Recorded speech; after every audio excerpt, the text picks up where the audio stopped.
My name is Adam Simon. Today from PHP Stack. Today we are going to talk about more about GraphQL. Uh, as previously we stated that GraphQL is a query language for API.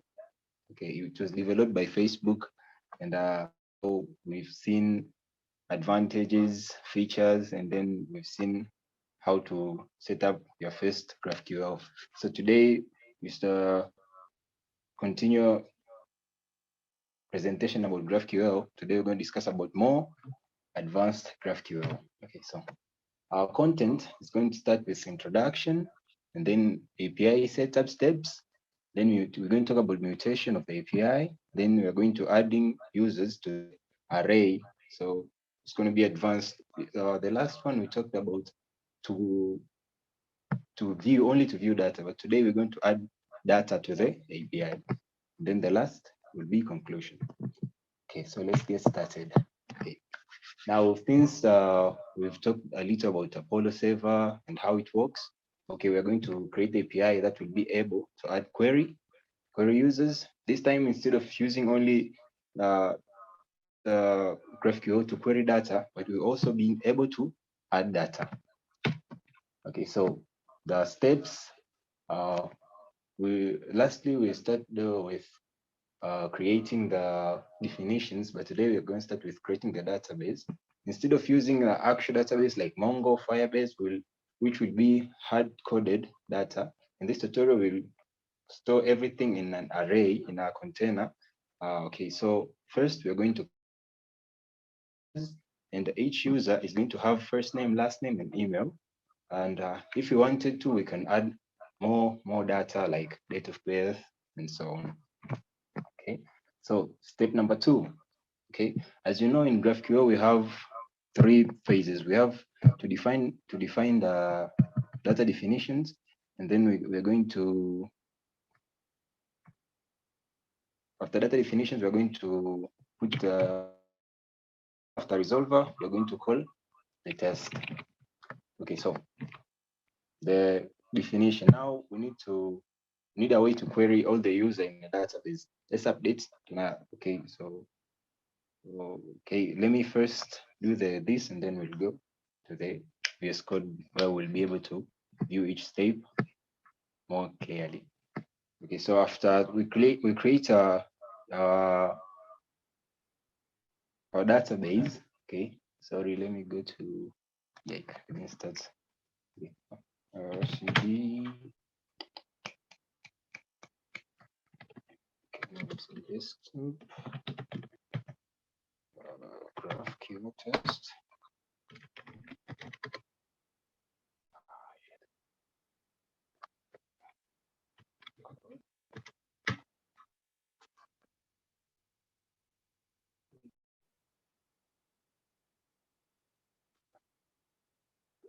Okay, one mistake. Yeah, this will do.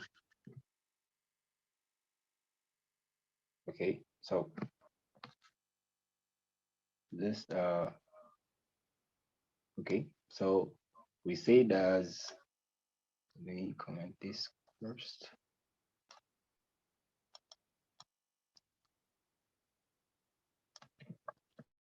Okay, yeah. The first step we say we're creating the database to store array for the users. Let's say the first one will be GraphQL. Let me change it to, let me say Adam Simon. Okay, yeah. And the last name is, let's say Kanyoni. And then email is going to be Sandler 778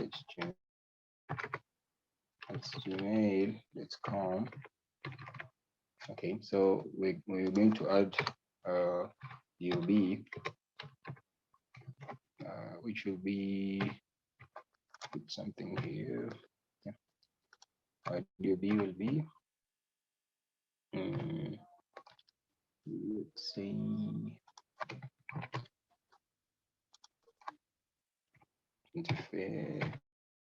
February.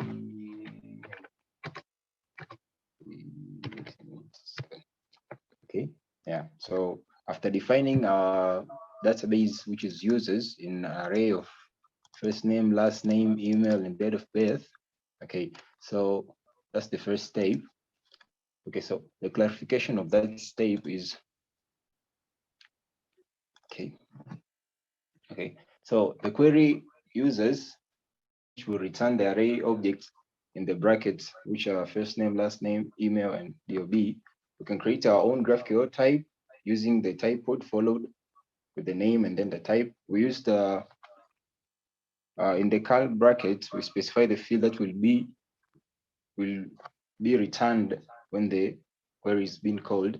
Okay, so our first field is first name, last name, and email, and then we added DOB demonstrate more data. Okay, so all those queries or arrays are required. When you define them in the type definitions, they will be required. So you also have to define them in the resolver. Okay, so step number 3 is we just need to add one more line in order to, which is resolver, in order to include all those array in the top in the resolver. So to show you on the VS Code. Okay. Yeah, so after calling the database, the definitions, okay, let me show you right here. So in the definitions, as before, we have to define them, and then we call GraphQL as imported in the library and the Apache. I mean, this one.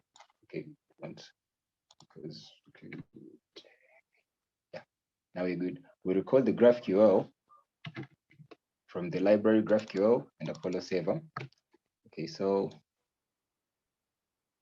now in our type definitions, we say that we have first name, which is required string. We have last name, which is required string, and we have email, which is required string. Also, we have to add the OB, which is required and required string. You have to put the required part, and then the type of query is going to be hello. It will return the hello, will return the hello string, which as I demonstrated on the previous session, I think. Yeah. Okay, so now we have the new thing, which is called mutations. In mutation, we're going to mutate the data from the database, which is we are going to add user first name, last name, email, and then the date of birth. Okay, which is string.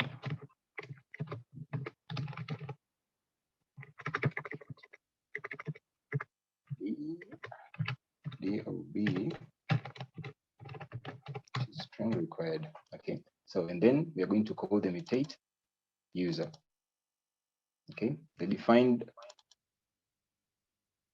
type, which is user, is going to be required in order to mutate the database. Okay, so okay, we're going to talk about mutation. Okay. Yeah. Step number 4, we're going to test the query. Okay, if you test the query, it will return. We'll have to call the first query, and then we're going to call the query user, and then it will return first name, last name, and email. Okay. Okay, I will test it after everything. Okay, so when you call the query user, we'll need to specify which field you want to call them in the API, and then it will be returned.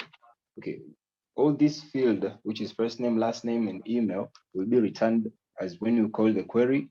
You call the query, which is required one, and then we're going to call the query user, which is the database. I mean the array in the database. So if you call first name, last name, and email, it will return first name, last name, and email. And if you want to call the OB, let's say you want to call payroll, you want to call maybe gender, all of those data in the array will be outputted into the API. So the code will return all the field, but if the client only need the first name and the last name of each user, you could omit the email and to save the bandwidth. If you want to save the bandwidth, let's say you want to call only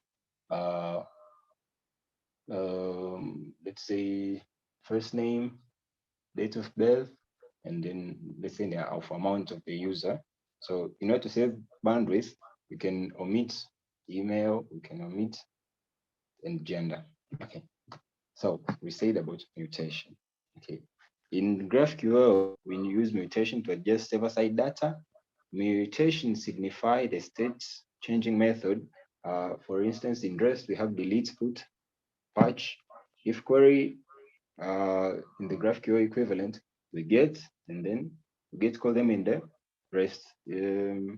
These mutations are the normal mutation like in REST API, which is we have put, delete, edit, and patch. Okay, so discussion on GraphQL emphasize data fetching through any comprehensive data platform require a way to modify server-side data as well. On the other hand, with conversion, it is optional that one doesn't get to use get request to adjust data. You can just use patch, delete, put, and so on. Okay, so if we run, okay, so if we run our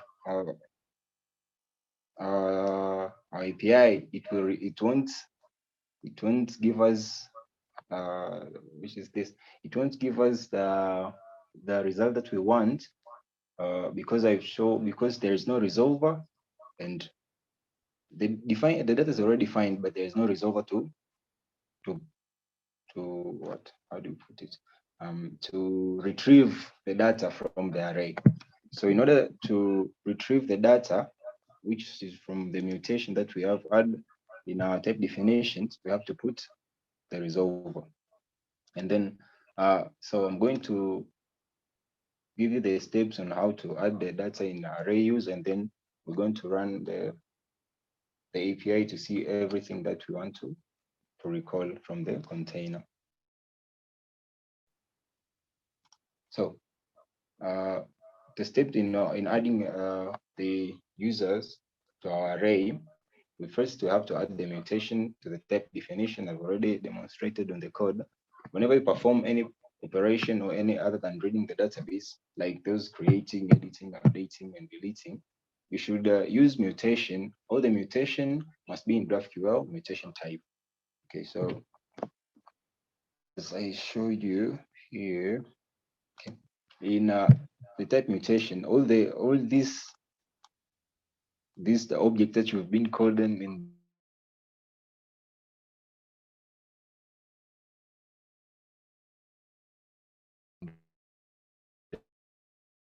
and the add okay,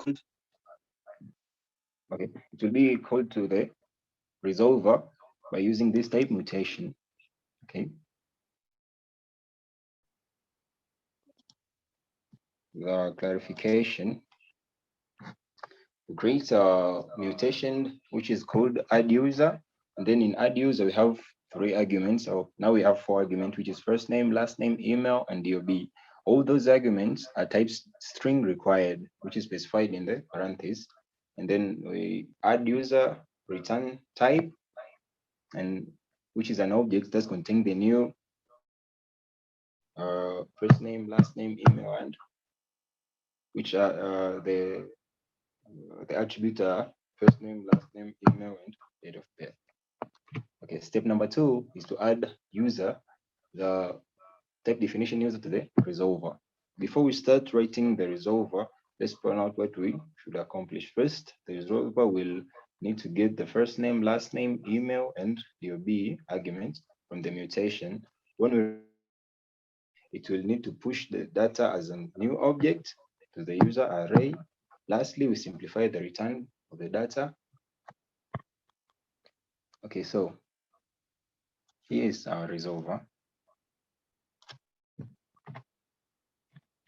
Okay, so in our resolver, we have this is the previous query that we ran, which will return hello random numbers and query users. So now we've added the query users, which is it will call the type definition user, from the objects. That's our first name, last name, email, and date of birth. Now our resolver have the query users, which will call the users in GraphQL. Okay, so in our mutation, now we have parents and arguments, which the parent, it will push the arguments ambazo zipo kwenye ile users, add user mutation, which are this one. Okay, let me give you the clear clarifications. Okay, so just like queries, mutation must match the type definitions and go in the mutation object. Every resolver, not only mutations, has access to our parameters, which you can learn more about in documentation of the mutation in GraphQL. So we need the second argument for this resolver. The second argument, which will contain the first name, last name, email, and date of birth of the new user. If you wish, console.log the argument in the resolver function to see which data it contains. Okay, since our database is just an array of objects, we can simply push the arguments in the object to the user array. Okay, so the fifth is our mutation need to return new user that was created. We can do this by returning the argument object. Okay, so that's it. We just need a few line of code. Our server now is able to add query users. Now let's take a look on how we can call a GraphQL mutation. Okay, so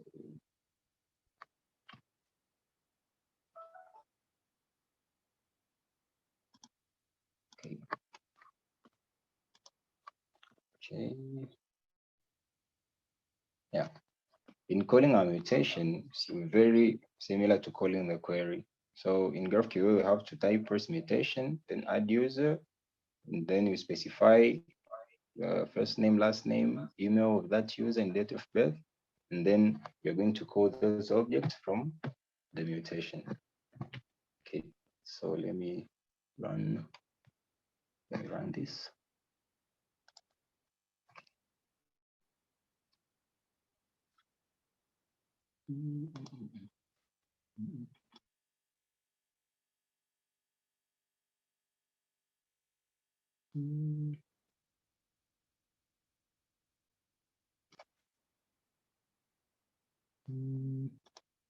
One minute. Something in my terminal. Let me try to run this.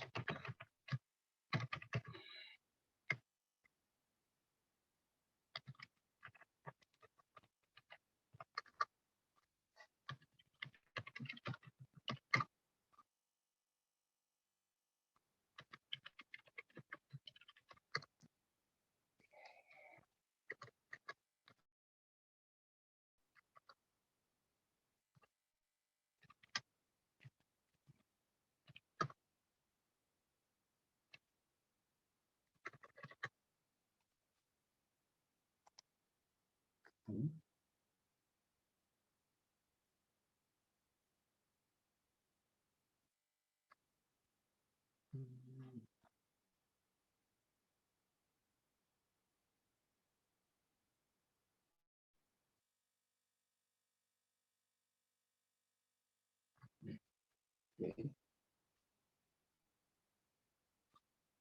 I need to allow not to read the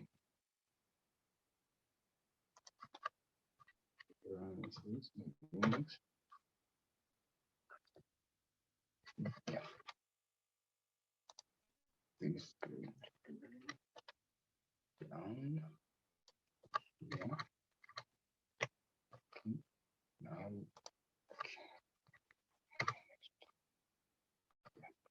So now combine from here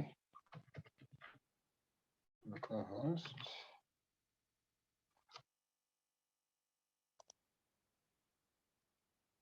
88 and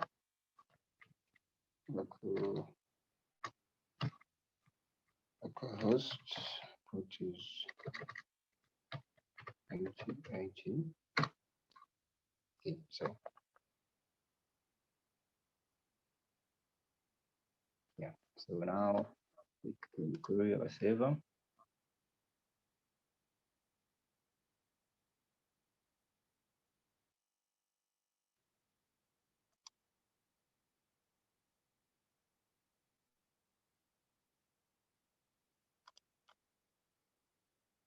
So we query about the first mutation, and then mutation we have the user. Okay.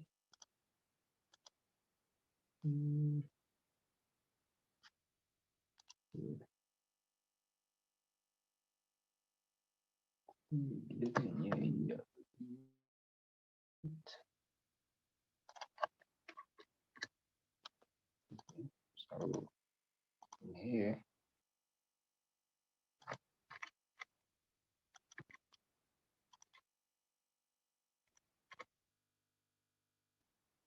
okay.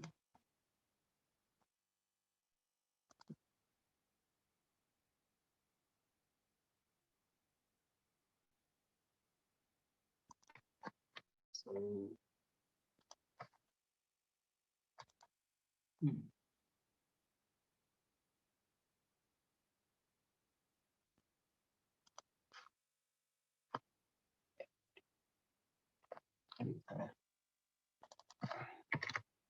so I'm supposed to return. Okay. Then we have first name, we have last name, we have email, then we have the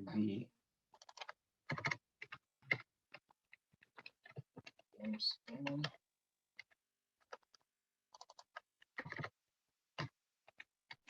container,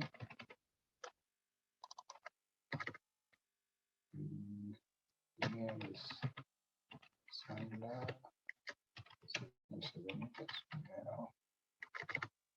email.com. Just keep okay, so when we run this, yeah, so now we can, as you can see in this side here, the API that you have to call from the mutation in our index.js. Here we call mutation add user, and in add user we have first name, we have last name, we have email, and then we have date of birth. Now, from the previous presentation, we talked about GraphQL, but in how to read data. Now, as you can see, we can manipulate our data from the API. Like, let's say, now we can change this to, let's say, Samuel Mchombu. And then when you run this, it will return the first name is Samuel Mchombu. The last name is, let's say, I don't know what your last name is. Let's say, not tech. And now you can manipulate all your data that's already in the container in that array. So let's say we can omit email, and then we remove email right here from our mutation. Okay, so now we need to omit it here too, because it shows it's supposed to be required. Let's remove the required part. Okay. Now let's make this right here, because it's read from here. Okay, so now interesting.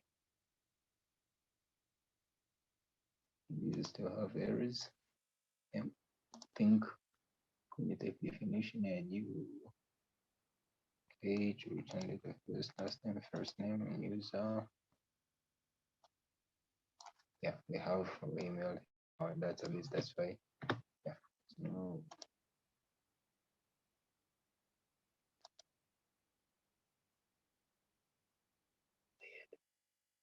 Okay, so I don't know what happened. I tried to omit the email part, but I'm still, as I said before, I'm still a junior in this. So at least I made the point that you can manipulate the mutation whatever you want from the API. So let's say this may be the form, and then if you want to add the data from directly to the API, you can add them by fulfilling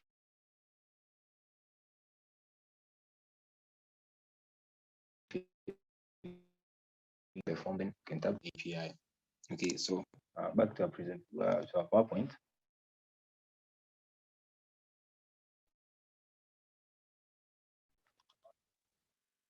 Okay.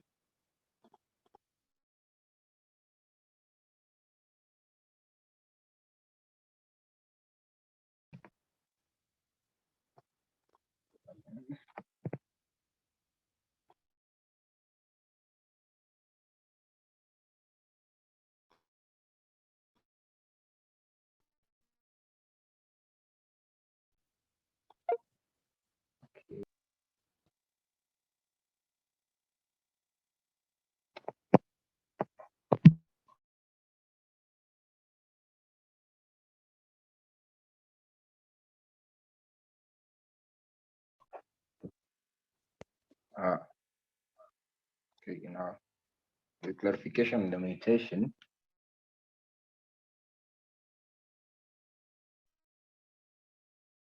You use the mutation keyword of query. You can pass arguments into GraphQL query by specifying them. So, in which we created the new user named Adam, let's say John Doe, and the email of that person.